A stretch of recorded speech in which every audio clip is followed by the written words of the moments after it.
স্বাগতম পে টক্স বিডিতে। এখানে সরকারি চাকরিজীবী, এমপিও এবং নন এমপিও শিক্ষা প্রতিষ্ঠানের শিক্ষক কর্মচারী থেকে শুরু করে আউটসোর্সিং কর্মচারীদের নিয়ে আপডেট তথ্য দেওয়া হয়।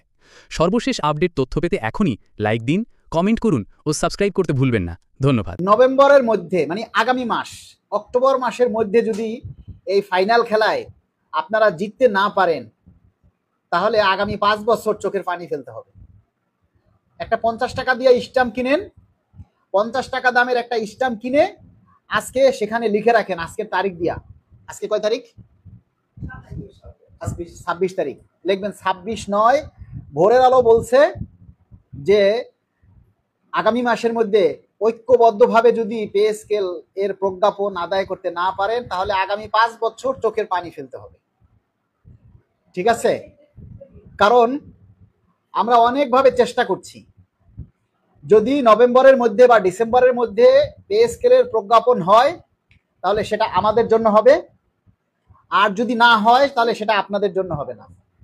কারণ আমরা আমাদের সাধ্যমতো আমরা চেষ্টা করছি, আমাদের সাধ্যমতো আমরা চেষ্টা করছি, আমাদের দায়িত্ব, নৈতিকতা, আমাদের সামাজিকতা থেকে আমরা আমাদের দায়িত্ব পালন করছি, কিন্তু আপনারা আপনাদের দায়িত্ব পালন করছেন না।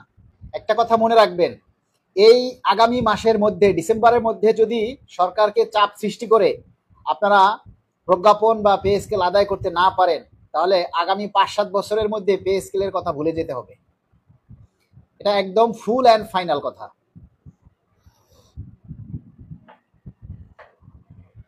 আপনারা সবাই 35,000 টাকা বেতন চান, 10,000 টাকা মেডিকেল ভাতা চান, 6,000 টাকা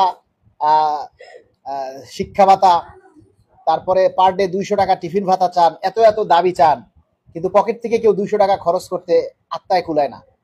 তাহলে সরকারের আপনাকে এত টাকা কিভাবে দিবে চিন্তা করুন।